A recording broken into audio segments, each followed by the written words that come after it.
जग्गू माझा बालपणीचा एकदम खास मित्र. जग्गू आणि त्याची पूर्ण फॅमिली माझे पेशंट आहेत. तर जग्गू एक गुंठामंत्री आहे आणि त्याकडे पैशाला काहीच स्टोक नाही. या जग्गूला हिवाळ्यामध्ये बर्फात जाऊन खेळायची हुक्की आली. आता पुण्यात तर काय बर्फ पडत नाही. मग गडी म्हणाला काश्मीरला जायचं. काश्मीरला जायचं काय खर्च झाला होऊ द्या, पण आपण काश्मीरला जाऊन बर्फात मस्त खेळणार. आता जग्गू निघाला, सोबत त्याची बायको पण निघाली. बायको निघाली तर मुलं पण आले आणि या सगळ्यांसोबत आली जग्गूच्या सासूबाई. आता जग्गूच्या सासूबाई हे एकदम वेगळं प्रकरण आहे. त्या म्हटला, जावई बापू मी पण आयुष्यात कधीच बर्फ नाही बघितला, त्याच्यामुळे मी पण तुमच्यासोबत काश्मीरला येणार. म्हातारी एकदम जाम उत्साहात. जग्गूला काय नाही म्हणता आलं नाही. सगळ्याच्या अगोदर बॅग भरून सासूबाई तयार. बर्फात जाऊ, मस्तपैकी स्कीइंग करू, आईसमॅन बनू, बर्फाची गोळी बनवून धप्पाकुटी करू, असं सगळं सासूबाईंच्या डोक्यामध्ये मस्त कल्पना. आणि जसे ते गाडीत चढले, विमानात बसले आणि काशीमध्ये उतरले, तिथंच गडबड झाली. सासूबाई हॉटेलला पोहोचल्या आणि सासूबाईंचे सगळे सांधे जाम. त्यांना हालचाल पण करता येईल. सगळं अंथरून पांघरून त्यांनी अंगावरती घेतलं आणि कुडकुड कुडकुड कुडकुड, जावई बापू काहीतरी करा, मला काही हालचाल होईना, माझे सगळे सांधे जाम ठणकायला लागले, मला काहीतरी करा आणि याच्यातून बरं करा. जग्गू बिचारा काय करणार. जगून लावला फोन, लावला मला. अरे डॉक्टर काय करावं, सासू इकडे काश्मीरला आल्या आणि सगळे त्यांचे सांधे जाम झाले, आता तूच सांग काय करावं. मित्रांनो, आपल्यापैकी सगळ्यांना हा असा प्रश्न पडलाच असेल की हिवाळ्यामध्ये असं काय होतं की ज्याने सगळ्यांचे सांधे जाम होतात, सगळ्यांच्या हाडांच्या वेदना वाढतात. नमस्कार, मी doctor Sameer Ghoderao, consultant orthopaedic surgeon, Kharadi, Pune.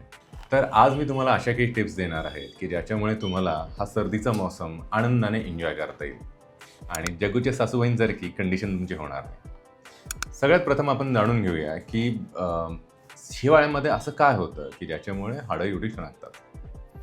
हिवाळ्यामध्ये तापमान कमी होतं. तापमान कमी होण्यासोबतच ॲटमॉस्फेरिक प्रेशर जे आहे ते सुद्धा कमी होतं. त्याच्यामुळं सांधे जे आहेत ते स्ट्रेच होतात. टिश्यूंमध्ये एक्सपान्शन होतं, जॉईंट स्पेस एक्सपांड होतो.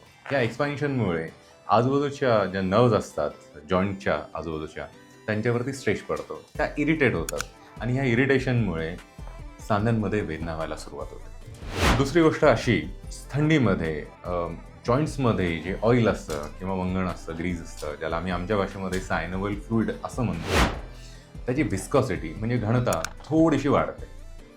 आणि ह्या घनता वाढल्यामुळे जे लुब्रिकेशन आहे, जे स्मूथ मुवमेंट आहे, ती पुरेशा प्रमाणात व्यवस्थितरित्या होत नाही.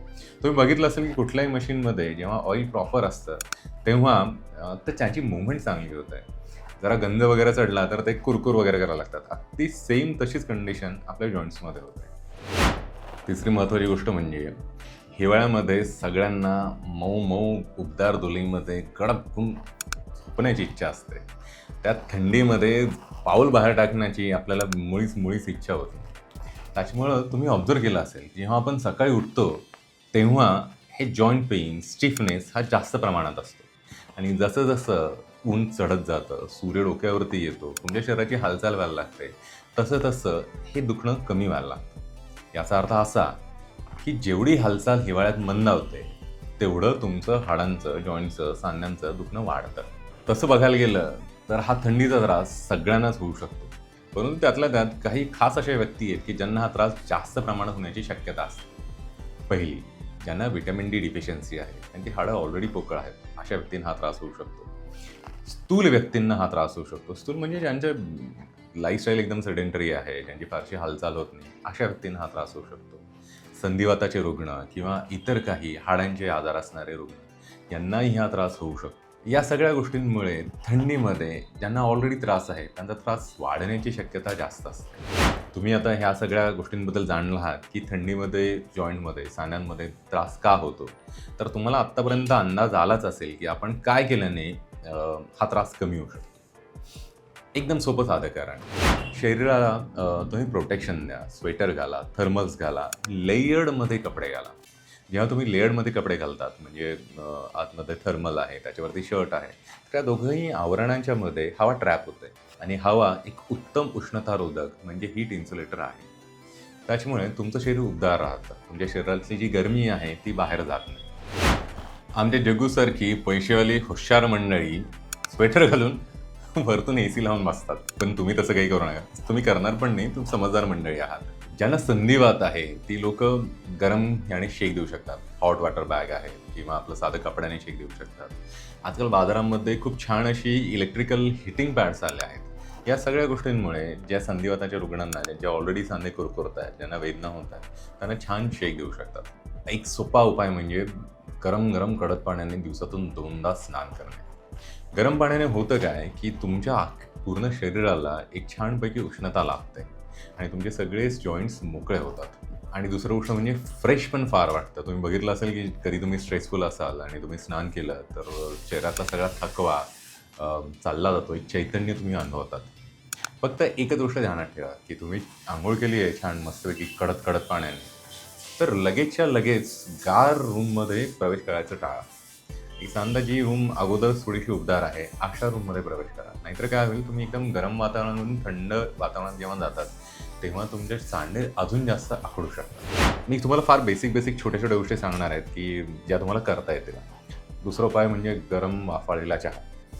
चहापेक्षाही ना खरं सांगू तर हळद घातलेलं दूध एकदम उत्तम उपाय. लहानपणी आपण आधी असताना आपल्या आजी किंवा आई हे आपल्याला छान गरम गरम हळद दूध द्यायच्या ना, खरंच खूप चांगला उपाय आहे. त्याच्यामध्ये उष्णता तर आहेच, पण सोबतच हळद एक powerful strong anti inflammatory agent आहे. या अँटी इन्फ्लेमेटरी एजंटमुळे सांध्यांमध्ये जे काही वेदना होतात त्या आपोआप कमी होतात. दुधामुळे तुमच्या हाडांना बळकटी भेटते. हाडांच्या बळकटीवरून लक्षात आलं विटॅमिन डी. विटॅमिन डी हे हाडांच्या मजबूतीसाठी आणि अनेक गोष्टींसाठी अत्यंत महत्त्वाचं असलेलं विटॅमिन. खरं तर हे विटॅमिन नाहीच आहे, हे एक हार्मोनच आहे असं म्हटलं तरी चुकीचं नाही. तुम्ही तुमच्या रेग्युलर रक्त तपासण्या करा. त्याच्यामध्ये कुठले कुठले विटॅमिन्स कमी आहेत, उदाहरणार्थ विटॅमिन बी, विटॅमिन B12 या सगळ्यांची माहिती घ्या आणि त्यानुसार ॲप्रोप्रिएटली जर कमतरता असेल तर टॅबलेट्स घ्या किंवा इंजेक्शन्स घ्या. ते तुमची हाडं मजबूत होतील. सोबतच जर तुम्ही ओव्हरवेट असाल, स्थूल असाल तर एक्सरसाइज करून वजन कमी करा. तुमचं वजन कमी झालं की तुमच्या सांध्यांवरचा भार जो आहे तो आपोआप कमी होईल. संधीच्या दिवसांमध्ये जेवढी जास्त एक्सरसाइज कराल, जेवढं जास्त स्ट्रेचिंग कराल, तेवढी तुमची मोबिलिटी वाढेल आणि मोबिलिटी वाढली की तुमचं हे जे पेन आहे तेही आपोआप कमी होईल. एक्सरसाइजचे अतोनात फायदे आहेत, त्यांच्याबद्दलचा एक व्हिडिओ पुन्हा कधीतरी. जे संधिवाताचे रुग्ण आहेत ते त्यांच्या सांध्यांना तेलाने छानपैकी मालिश करू शकतात.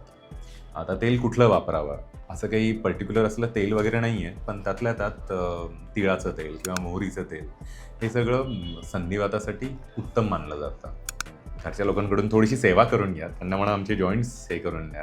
तुमचे आजी आजोबा असतील तर तुम्ही स्वतः प्रेमाने त्यांच्या गुडघ्यांची किंवा सांध्यांची मालिश करून द्या. तेवढंच तुम्हाला सेवेचं पुण्याचं फळही भेटेल आणि त्यांनाही त्यांच्या वेदना कमी होतील. मला वाटतं की ह्या छोट्या छोट्या उपायांमधून मी तुम्हाला थोडक्यात बरीचशी माहिती दिलेली आहे की हा थंडीचा मौसम तुम्ही आनंदाने कसा एन्जॉय करू शकाल.